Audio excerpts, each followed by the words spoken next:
असं आहे की पोलिसांनी 300 ते 400 लोकांच्यावर गुन्हे दाखल करावेत, 500 लोकांच्यावर गुन्हे दाखल करावेत, याला आमचं काही विरोध असायचं कारण नाही. आमचं फक्त एवढंच म्हणणं आहे की पोलिसांनी गुन्हे दाखल करण्यापूर्वी संपूर्णपणे फुटेज चेक करावं, सगळा घटनाक्रम बघावा. आम्ही पोलिसांना पूर्वीच असं काहीतरी घडणार आहे याचं केलेलं पत्रव्यवहार, या संदर्भामध्ये पोलिसांना दिलेली पूर्वकल्पना, याचा पोलिसांनी कॉग्निझन्स घेतला होता का, हे पण एकदा सिद्ध झालं पाहिजे. दुसरी गोष्ट, माझ्या कार्यालयासमोर तुम्ही वाटेल ते त्या ठिकाणी बॅनर पोस्टर लावलेत, तुमचे झेंडे लावलेत. आमच्या चिपळूणच्या प्रथेप्रमाणे, रत्नागिरी जिल्ह्याच्या परंपरेप्रमाणे आम्ही तुमच्या एकाही पोस्टरला हात लावला का, तुमच्या एकाही झेंड्याला हात लावला का? नाही लावला. हा जो या ठिकाणी जो प्रकार घडला तो कसा घडला? मुळामध्ये सभा ग्वागरला होती. निलेश राणे हे मुंबईवरून आले. मी जे काल सांगत होतो ते आज थोडक्यात सांगतो. वास्तविक त्यांनी परस्पर ग्वागरला जाण्याकरता दोन मार्ग त्यांना आहेत. एक आहे खेड दापोलीतून आणि दुसरा आहे चिपळूण पेढे परशुराम वरून डायरेक्ट ग्वागरला जाण्याचा मार्ग आहे. तो सगळा सोडून 60 किलोमीटर ते चिपळूण शहरामध्ये आले. काही हरकत नाही. ते बरोबर तुम्हाला मी आता रस्त्यावर नेऊन दाखवतो, तुम्ही चला माझ्या बरोबर. माझ्या ऑफिसच्या बाजूला जो चिपळूण रेस्ट हाऊसकडे जाण्याचा रस्ता आहे त्या रस्त्यावरून त्यांच्या गाड्या गेल्या. त्याच वेळेला माझ्या ऑफिसमध्ये यांनी वेगवेगळे जे टीजर त्या ठिकाणी प्रसिद्ध केले होते आणि एक वातावरण फार मोठी दंगल घडवण्याच्या घडावी अशा पद्धतीची वातावरण निर्मिती केली होती. त्यामुळे लोक उत्स्फूर्तपणे जमले होते. पण त्यावेळेला कुणीतरी तुमची छेड काढली का? नाही काढली. म्हणजे माझ्या बरोबर ऑफिसला घासून तुमच्या गाड्या गेल्या. आम्हाला जर विरोध करायचा असता मी त्यावेळेला केला असता. मी स्वतः ऑफिसमध्ये बसलेलो होतो. असं काही झालं नाही. मग असं नंतर काय घडलं की आज जे पोलीस 300, 400, 500 लोकांच्यावर गुन्हे दाखल करतायत ते रेस्ट हाऊसला गेले. रेस्ट हाऊस पासून 50 मीटरवर त्यांचं स्वागत क्रेनवर हार ठेवून लावून केलं. काही हरकत नाही. पोलिसांनी मला विचारलं, काही हरकत नाही. म्हटलं हाच रस्ता का निवडला? तर तुमच्या घरासमोरून हा रस्ता जातो, घराकडून येतो, मुद्दाम करायचा असेल माझ्या घरासमोर करायला सांगा स्वागत, मला काही अडचण नाहीये. त्यांनी रितसर स्वागत करावं, त्यांनी रितसर सभा करावी, माझं काय म्हणणं काय नाही. परंतु त्यांच्याकडून निरोप आलेले आहेत आणि तुम्हाला जे काही मेसेज मिळालेले आहेत की आम्ही भास्कररावांच्या कार्यालयासमोरच धिंगाणा करणार, आम्ही राडा करणार, आम्ही त्या ठिकाणी दगडफेक करणार, ते मी चालू देणार नाही, हे मी पोलिसांना सांगितलं. आणि ते चालू न देण्याची जबाबदारी माझी नाही तर पोलीस म्हणून तुमची आहे. म्हणून माझ्या शिवसेनेच्या वतीनं त्यांना पूर्वनियोजित पत्र दिलं होतं. पोलीस रस्त्यावर एवढे असताना त्यांनी 1.5 तास त्या ठिकाणी आम्हाला कार्यालयासमोरच सत्कार घ्यायचा आहे, धिंगाणा करायचा आहे, याच्याकरता पोलिसांनी त्यांना रोखून धरलं. 1.5 तास झाल्यानंतर मी माझ्या लोकांना स्पीकरवरून आव्हान केलं की चला घरोघर चला, पोलिसांचं पोलीस काम करतायत, तुम्ही काही कोणी थांबू नका. तिथं ते नंतर आले, त्यांनी सत्कार स्वीकारला आणि तिथून त्यांनी पायी मिरवणूक काढायला सुरुवात केली.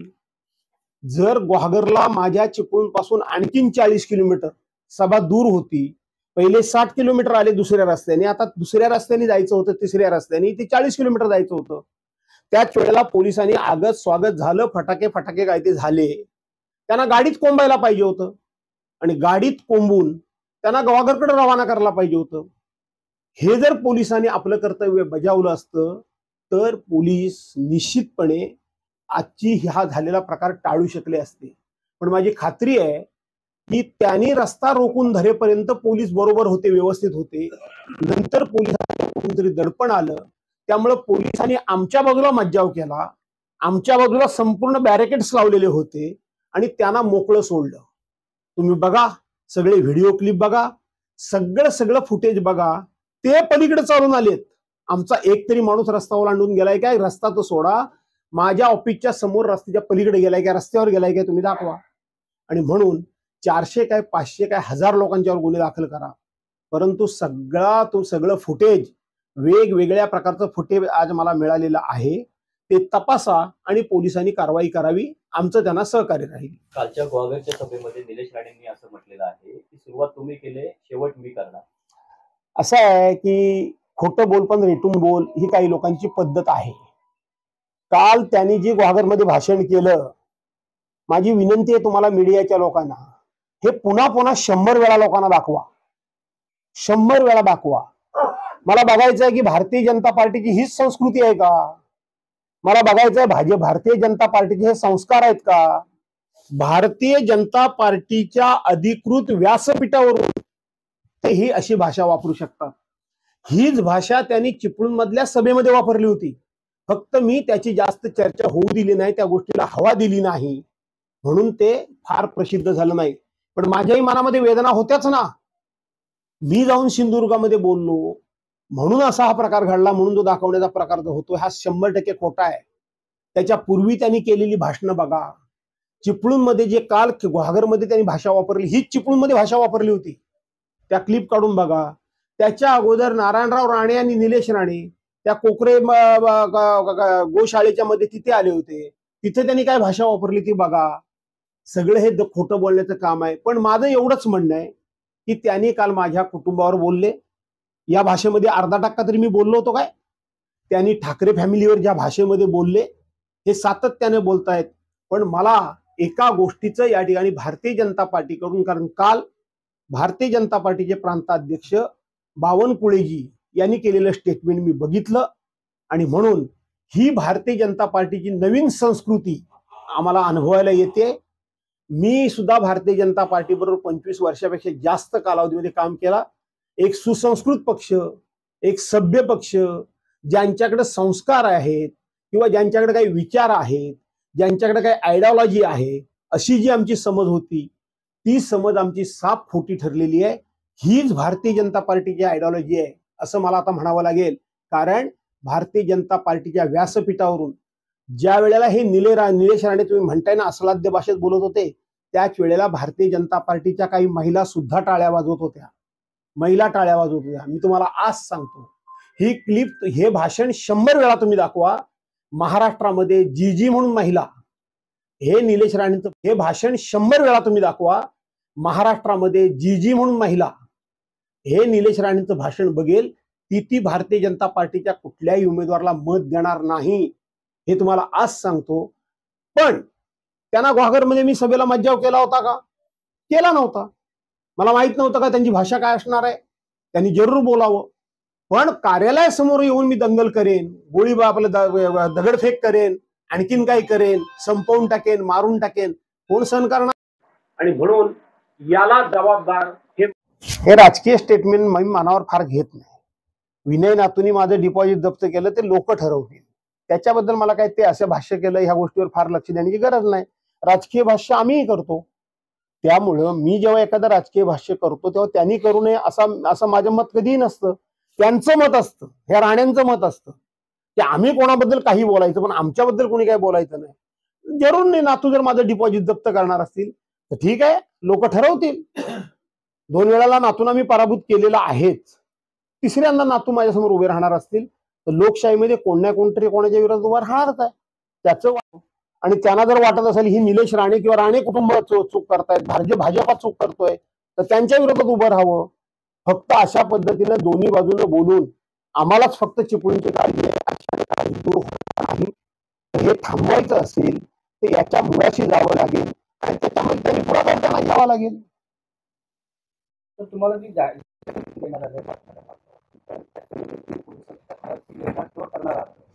माझ्या गुहागर शिवसेनेतर्फे पोलिसांना तिथल्या पदाधिकाऱ्यांनी पत्र दिलेलं आहे की आमच्या नेत्याला अशा पद्धतीनं खुनाच्या धमक्या येत आहेत. त्यांच्यावर जर काय उद्या काय खरोखर अशा पद्धतीनं काय वेळ आली तर त्याची सर्वस्वी जबाबदारी पोलीस खात्याची राहील. त्याचबरोबर चिपळूणच्या सुद्धा माझ्या काही लोकांनी चिपळूण पोलीस स्टेशनला त्या ठिकाणी पत्र दिलेलं आहे की असा काहीतरी प्रकार घडण्याची शक्यता आहे, तुम्ही ही जबाबदारी तसं काय घडलं तर तुमची राहील. पण काल तुम्ही बघितलं असाल, काल पोलिसांच्या देखत त्यांच्याकडून लोक येत आहेत, आमच्या भागात येऊन हातामध्ये काट्या घेऊन गाड्या फोडतायत, ही क्लिप दिसतीये. दगडफेक करतायत, ही क्लिप दिसतीये. दगडफेक आमच्याकडून झाली नाही का? तर आमच्याकडून सुद्धा झाली. मी नाही म्हणणार नाही. सुरुवात कोणी केली? आणि विशेष म्हणजे हातामध्ये काट्या लाट्या घेऊन जे लोक गाड्या फोडतायत त्यांच्यावर पोलीस लाठीचार्ज करत नाहीयेत.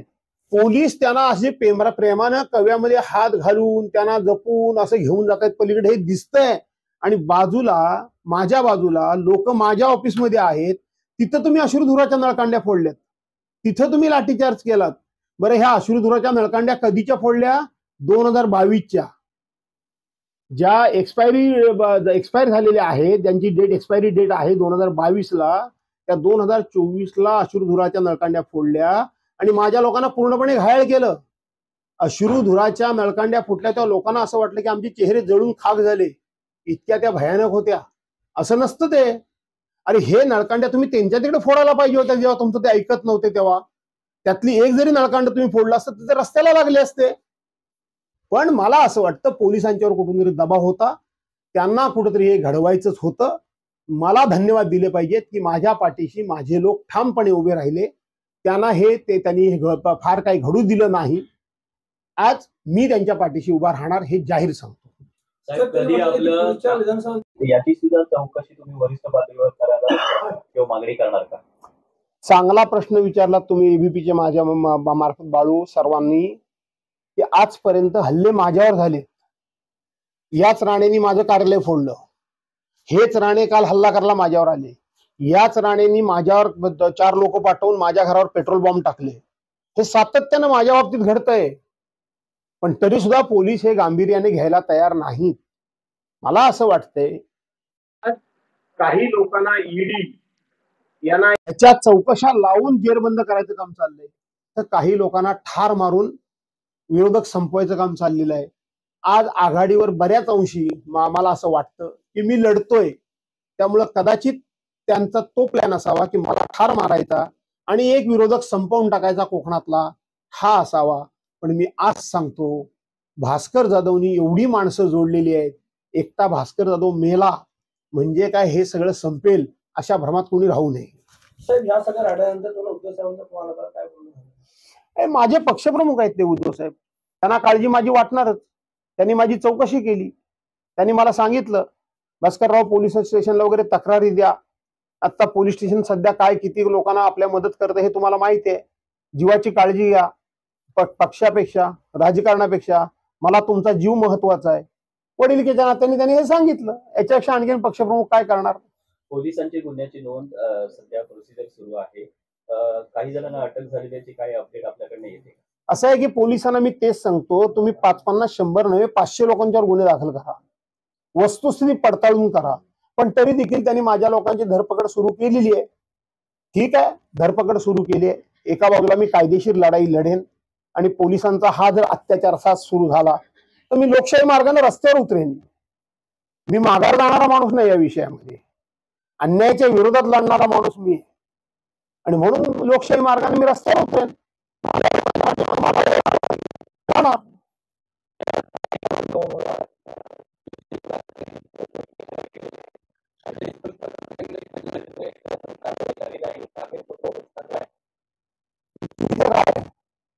निलेश राणे सरळ सरळ बोलतायत, अरे गाड्या फोडा गाड्या फोडा गाड्या फोडा. क्लिप मध्ये दिसतंय गाडीतनं खाली उतरून.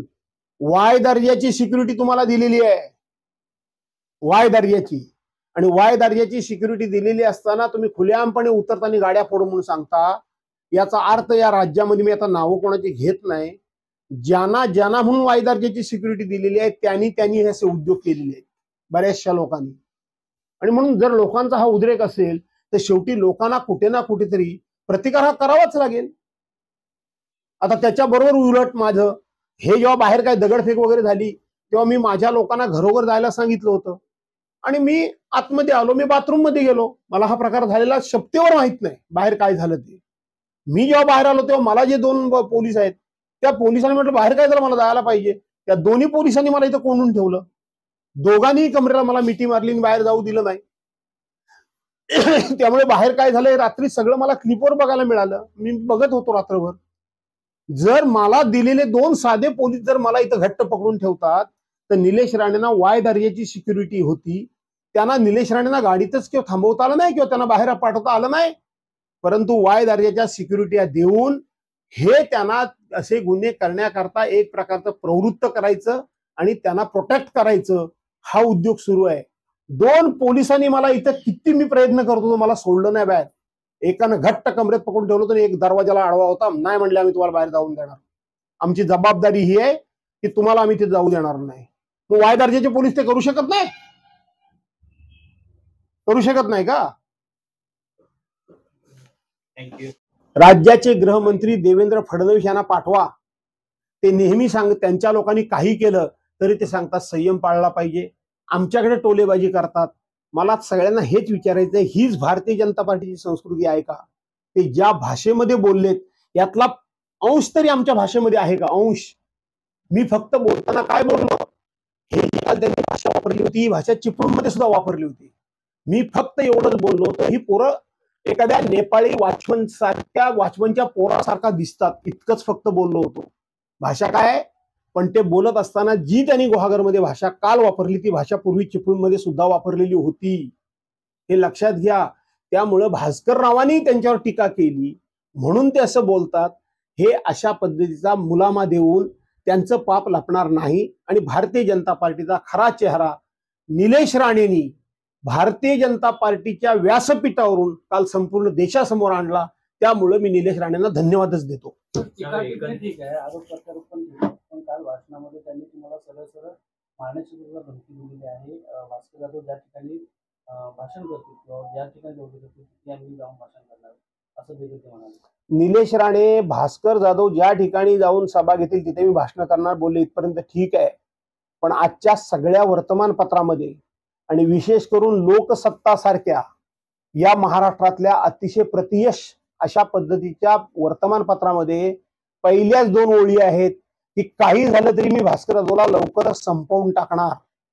त्याच्यामध्ये असंही त्यांनी म्हटलंय की भास्कर जाधव जिथे जातील तिथे सभा घेतील तिथे मी सभा घेईन, पण सभा घ्यायला तो पुढे शिल्लक राहिला ना, अशी भाषा वापरली. याचा अर्थ ज्यावेळी पोलिसांना पत्र दिलेलं आहे की मला खुनाच्या धमक्या येत आहेत, त्यांनी आज सरळ सरळ ते मान्य केलेलं आहे की मी भास्कर जाधवचा लवकरच खून करणार, हे त्यांनी मान्य केलेलं आहे. हे देवेंद्र फडणवीसांना मान्य आहे का? हे गृह खात्याला मान्य आहे का? अरे धरपकड माझ्या लोकांची कसली करताय? क्लिप मध्ये सरळ सरळ दिसतंय की त्यांची लोक माझ्याकडे चालवणार आहेत. क्लिप मध्ये सरळ सरळ दिसतंय की निलेश राणे सांगतात गाड्या फोडा, गाड्या फोडा, गाड्या फोडा. क्लिप मध्ये सरळ सरळ दिसतंय की त्यांच्या गाड्यांच्या डिकीमधून बॉक्समध्ये लपवून आणलेले दगड ते बाहेर काढतायत आणि फेकतायत. हे सगळं दिसतंय आणि म्हणून हे सगळं चेक करावं पोलिसांनी आणि मग गुन्हे दाखल करावे. माझ्या लोकांची धरपकड सुरू झाली आहे. मला पोलिसांना एवढंच सांगायचंय की म्हातारी मेल्याचं दुःख नाही, काळ सोकावतोय. किती जणांची धरपकड करा तेवढी करा. मी माझ्या लोकांना वाऱ्यावर सोडणार नाही. मी त्यांच्या पाठीशी खंबीरपणे उभा राहणार आहे. मला अटक केली तरी सुद्धा चिंता नाही, कारण ह्या सगळ्याच्यात मी सावरासावरीलाच होतो, तरी पण काय अटक नाही. पण हे घाबरणार नाही. पण आज निलेश राणेंनी एक गोष्ट कबूल केलेली आहे की उद्या भास्कर जाधवचा जर का खून झाला, जर भास्कर जाधवला जिवे मारण्यात आलं तर ती जबाबदारी मी घेतली, हे निलेश राणेंनी कबूल केलंय. त्यामुळं भारतीय जनता पार्टीच्या व्यासपीठावरून ते हे पुन्हा पुन्हा बोलतायत. म्हणून भारतीय जनता पार्टीने सुद्धा ही जबाबदारी स्वीकारली पाहिजे. नारायण राणे असतील किंवा राणे परिवार आणि भास्कर जाधव यांचा जो जुना वाद आहे हा पुन्हा एकदा उफाळून आलेला आहे. हा वाद कुठेतरी थांबावा असं वाटतं, तुम्हाला वाटतं का? किंवा हा संघर्ष काल टळला असता तर बरं झालं असतं असं मला वाटतं. असं आहे की हा संघर्ष तुम्ही म्हणता त्याप्रमाणे थांबावा असं तुम्हाला वाटतं का? हा संघर्ष टळला असता काल असं तुम्हाला वाटतं का? हा प्रश्न तुम्ही मला विचारताय.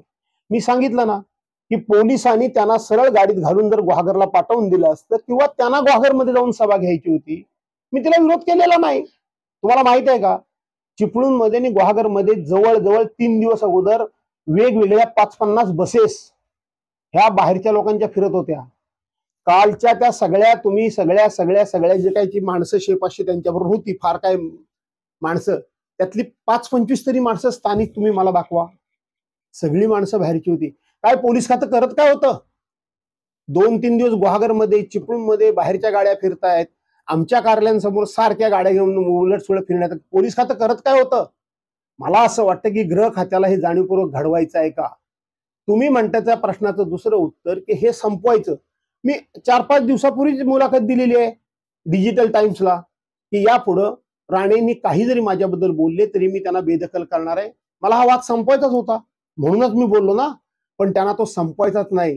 त्यांना हा वाद मला संपवून संपवायचा आहे, हे लक्षात घ्या.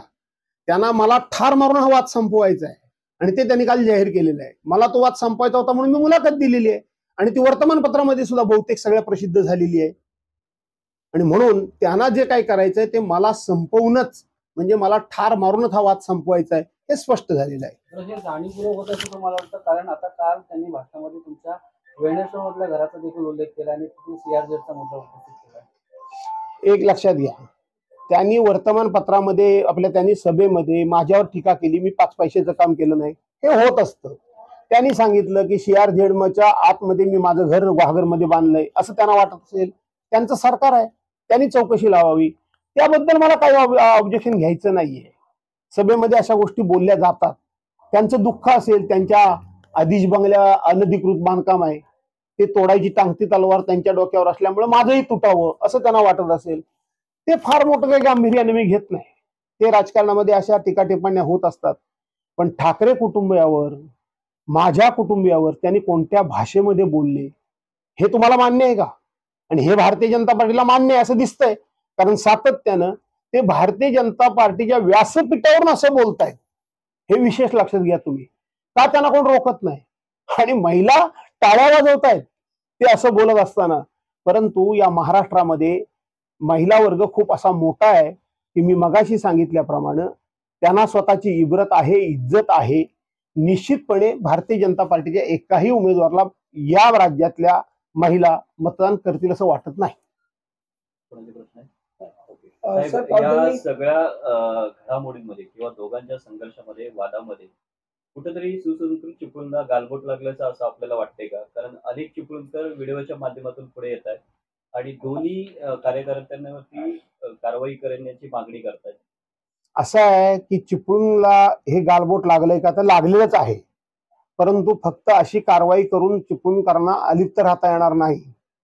ज्यांना कोणाला असं वाटतं की ह्या चिपळूणच्या सुसंस्कृत लढ्या किंवा सुसंस्कृत चिपळूणला कुठल्याही प्रकारचं राजकीय गालबोट लागू नये, त्यांनी आडून आडून का बोलतायत? मी इथे राहतो, मला येऊन प्रश्न विचारावेत, बुवा तुम्ही का चुकी केलीत? आणि जर त्यांना वाटत असेल मी चूक केली तर त्यांनी माझ्या विरोधात उभं राहावं. आणि त्यांना जर वाटत असेल ही निलेश राणे किंवा राणे कुटुंब चूक करतायत, भाजपा चूक करतोय, तर त्यांच्या विरोधात उभं राहावं. जनशक्तीचा बुलंद आवाज म्हणजेच रत्नागिरी खबरदार.